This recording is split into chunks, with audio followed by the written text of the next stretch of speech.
Hey, what's going on guys? Arekkz here, welcome back to another video for Borderlands 3, and today I've got a new build guide for you, and this time it is Zane. It is time to bring Zane back into the spotlight. For a while, of course, a lot of attention has been on Amara and Flak, and Zane is, he's a really cool character, but one of the struggles behind him, I'm sure if you guys are Zane players, you'll know this only too well. One of the struggles for Zane is that a lot of his skills, unlike some other Vault Hunters that have on hit or on crit skills, a lot of his have always been, or still are, kill skills, which means you need to kill the enemy to proc them. And of course, if you're fighting trash mobs, once you get it going, it's actually, you can get some really good momentum with the character. But the problem is, if you're fighting something like a boss, and of course, you're obviously not going to kill the boss straight away, then it basically means for a large chunk of that fight, a lot of your kill skills are just not active, which means it is a large chunk of your damage just cut in half. So Zane, for that reason, has struggled in some of the high level encounters, some of the sort of, end game activities, the takedown, stuff like that. But thanks to the new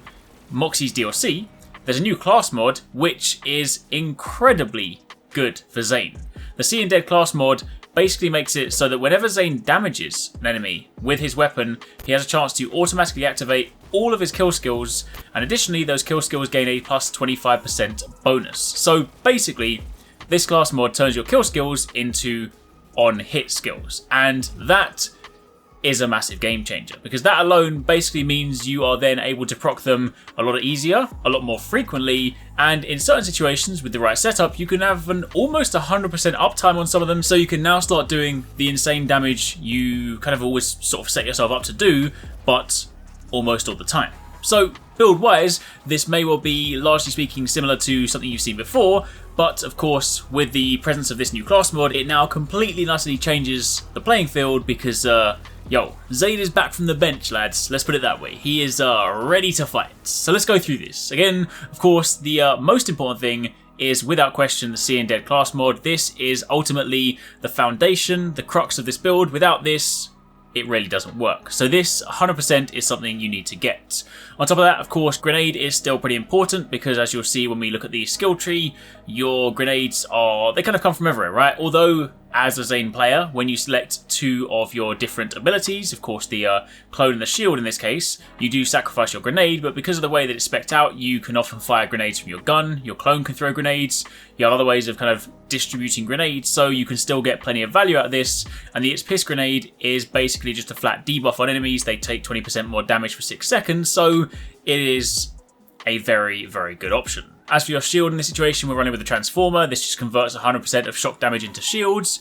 Plus you have a 40% chance to absorb bullets, adding them to your ammo count. So this is actually just pretty nice. There is of course the added Terror bonus to this one, but this build isn't really built around Terror, so we can kind of ignore that for the time being. And as for your artifacts, this one gives you some additional movement speed on killing badasses. Now, weapon-wise, the Kip's Worth actually works incredibly well with this build, because the way that the class mod works is that, of course, on hit you have a chance to proc your kill skills. So you kind of want to have fast firing weapons, because of course the more you can hit the enemy, the more chances you have to proc the class mod, in turn activating your kill skills. So you really want to focus on rapid fire, fast firing weapons, so you can kind of get the most out of it, and Kip's Worth has definitely been doing some great work with this setup.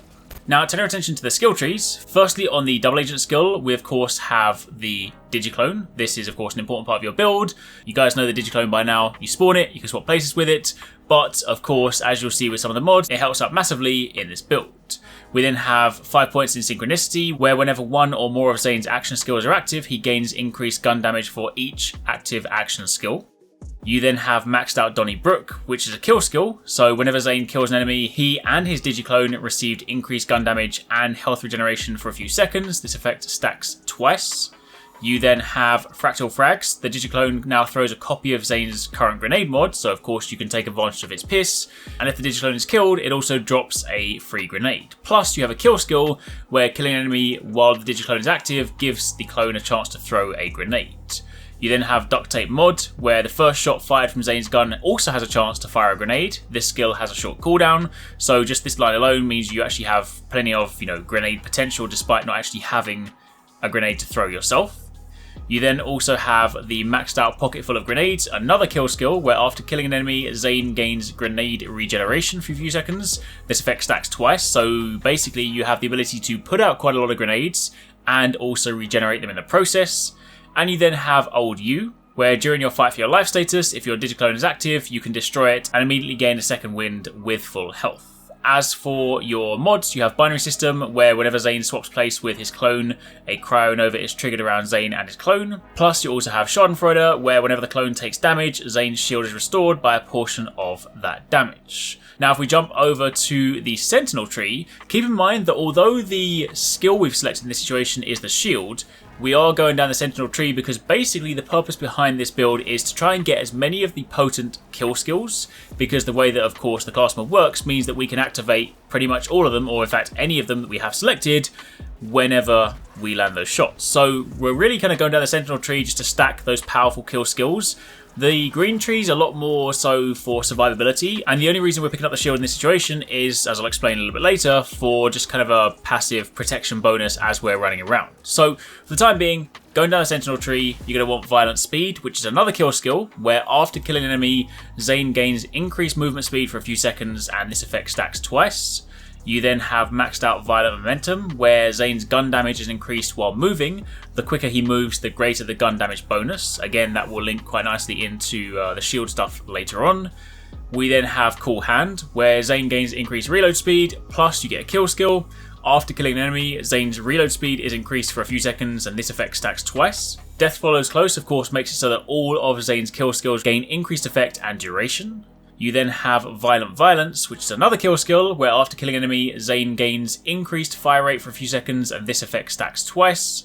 You have Playing Dirty, another kill skill, where after killing an enemy, Zane's next 5 shots all have a chance to fire additional projectiles. And you then have Good Misfortune, the last kill skill here, where killing an enemy increases Zane's action skill duration, and this skill has diminishing returns. So, this tree, as you can see, we just went down here to try and pick off the kill skills. As you can see over on the Undercover tree, we actually haven't gone down here, but we have specifically equipped the shield. And keep in mind, when you have the base version, you can drop down a deployable barrier, but you can then also go over to it and you can pick it up and you can move with it. See, the way this whole build works, to try and sort of paint a better picture for you, the gameplay style is that you pop your skills, so you drop your Digiclone and you drop your shield, and you then pick up your shield and you can run around with the shield, providing you some protection and of course shooting the enemies in the hope of proccing the class mod so that all of your kill skills are active. You can of course swap to the clone to heal the shield or heal the clone, and of course thanks to some of the bonuses you can run really fast and you get double projectiles, which is of course a big damage buff. For the shield specifically, this of course gives you self-protection and it gives you bonus damage. It is less than the listed 25% and it decreases when you pick it up, but every kill stacks the durations so it lasts longer. Again, no need for the actual perks there because, you know, we're not wasting points spending them in there. We're not really worried about survivability. This is purely just for the added bonus of picking it up and running around with it for some additional protection. And for the clone, it's of course there for, the added bonus that it is throwing out grenades, doing some more damage, helping you along the process, and of course giving you an option to switch to it should you need it. But all in all, the main focus for this, once you have it all set up, it really is just about putting damage into the enemies as frequently as possible, because rapid firing weapons, as mentioned, work incredibly well with this build because it allows you to proc the class mod bonus pretty frequently to the point where you then maintain your kill skills a lot of the time. Keep in mind, one of your kill skills is also a rate of fire skill, so in the process of doing this and proccing your kill skills, you then get increased rate of fire, which means you fire faster, so you therefore have a chance of proccing the skill faster, and you then of course have a chance to refresh your kill skills. Furthermore, it also procs Playing Dirty for up to 105% with the mod, which of course is extra projectile chance, which again can keep refreshing as you keep refreshing the buff, so that is also a drastic damage output increase. And of course, again, thanks to the grenade regeneration, you also have those pretty much all the time, so thanks to the fact that your clone is throwing them out, of course you're shooting them out, you're also in a situation where you basically have infinite grenades. So this is essentially very similar to the Zane build we had before, only now you have stronger kill skills that are always up and refreshing, and it means you can use them in boss battles, which is really good. So now you're no longer just a trash mob clearer, now you are incredibly potent both in boss battles and in regular combat. So there you have it. That's a look at the Zane build we're running right now. This, we've even taken it into TVHM Mayhem 4 Maliwan Takedown, and we've been able to run through and solo our way through that as well. So this is definitely able to kind of go toe-to-toe with the toughest content in the game right now. So for Zane players, if you're looking for a reason to jump back in and finally start doing the damage you are destined to be doing, then give this a whirl. Anyway, that's it for the time being. Hopefully you guys enjoyed it. Of course, be sure to keep it locked for plenty more Borderlands content. I really hope you guys enjoyed that video. Remember to hit that subscribe button and also click on the little bell icon to turn on notifications so you don't miss my next upload. Also, don't forget, you can check out TwoSixNine and Paradise Central streaming over on Twitch 6 days a week. You can find a link to the multi-stream in the description box down below. Be sure to drop by and get involved. Thanks again for watching. Take it easy. Catch you next time. Peace out.